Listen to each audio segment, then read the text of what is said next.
अस्सलाम वालेकुम, मैं हूं डॉक्टर शाहिद नदीम, डायबिटोलॉजिस्ट। आज हम बात करते हैं कि शुगर के मर्ज़ को घर में मरीज़ कैसी आदतें अपनाकर सही तरीके से कंट्रोल कर सकता है। आपको पता है कि कई लोग जो हैं वो इस वजह से परेशान फिर रहे होते हैं कि हमें शुगर का मर्ज़ है, हम डायबिटिक हैं, लेकिन हमारी शुगर कंट्रोल नहीं हो रही। कई लोग हमारे पास भी आते हैं और हमसे पूछते हैं कि डॉक्टर साहब, आपने हमें दवाइयाँ भी दी हुई हैं, इंजेक्शन भी दिए हुए हैं, हम वॉक भी कर रहे हैं, हम सब कुछ कर रहे हैं, लेकिन हम परहेज़ भी कर रहे हैं, लेकिन हमारी शुगर कंट्रोल नहीं हो रही। तो आज मैं आपको चंद ऐसी ज़रूरी बातें बताऊंगा जिससे आप बग़ैर डॉक्टर के बार बार पास जाए हुए घर में बैठे हुए चंद एक ऐसी आदतें जो आप अपनाएंगे तो आपकी शुगर ना सिर्फ कंट्रोल अच्छी होगी बल्कि आपकी जो दवाई की डोज़ है वो भी कम होती जाएगी आहिस्ता आहिस्ता। चलें अब जिक्र करते हैं ऐसी चंद आदतों का।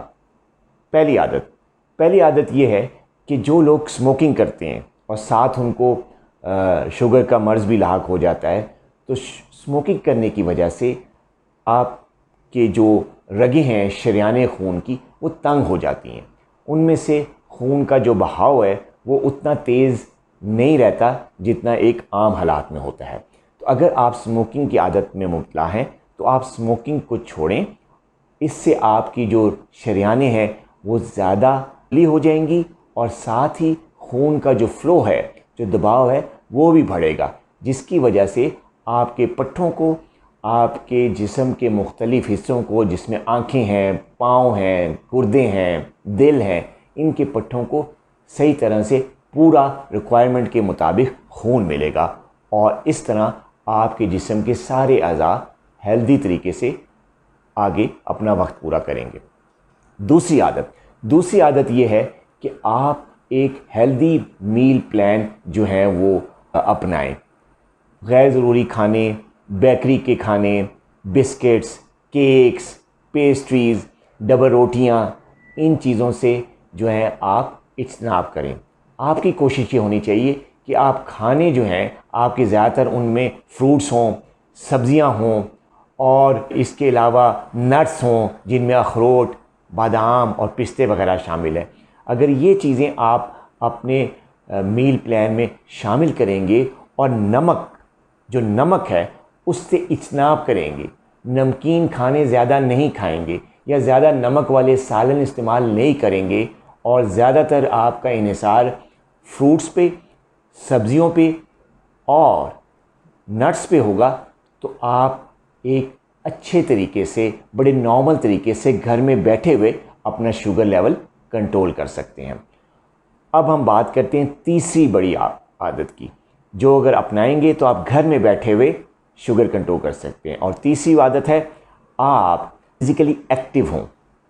कोशिश करें कि आप रोज़ाना 20 से 30 मिनट कोई भी वर्जिश करें, ख़ास तौर पे हल्की वॉक, थोड़ा सा जॉगिंग करना, हल्का सा भागना या किसी भी तरीके की वो वर्जिश जिससे आपका जो हार्ट रेट है, जो आपकी नब्ज़ की रफ़्तार है, वो 120 प्लस हो जाए। 120 मिनट की रफ़्तार से ज़्यादा आपका दिल धड़के जब आप एक्सरसाइज कर रहे हों।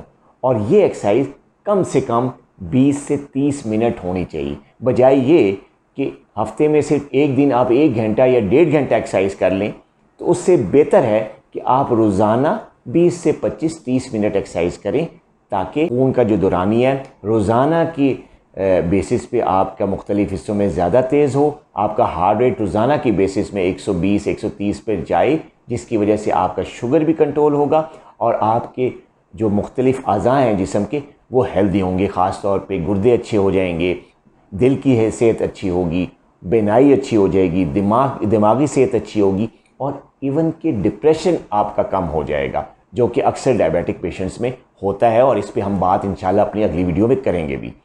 और आखिरी बात ये है कि अगर आप घर बैठे हुए अपनी शुगर कंट्रोल करना चाहते हैं तो कोशिश करें कि जो दवाइयाँ आपको डॉक्टर ने प्रिस्क्राइब की हुई हैं, आपके मौलिज ने जो आपको लिख के दी हुई हैं, वो दवाइयाँ वक्त पर और बाकायदगी से लेनी है। ये नहीं करना कि किसी दिन लें और किसी दिन ना लें, किसी दिन अगर आपका ग्लूकोमीटर कंट्रोल शो कर रहा है तो कहते हैं लोग कि हम उस दिन दवाई नहीं खाते। ऐसा हरगिज़ नहीं करना। आपको डॉक्टर ने जो भी टाइम बताया हुआ है और जो दवाई भी जिस टाइम पे लेने की आपको हिदायत की गई है उसके मुताबिक आपने रेगुलरली प्रिस्क्राइब मेडिकेशन लेनी है। तो ये 3-4 हदायत हैं, अगर इन पे आप अमल करेंगे तो बग़ैर किसी उलझन के, बग़ैर ज़्यादा डॉक्टर के जाए हुए आप अपने घर बैठे हुए शुगर कंट्रोल कर सकते हैं। अपना बहुत ख्याल रखिएगा। आइंदा मिलते हैं एक नई वीडियो के साथ। अल्लाह हाफ़िज़।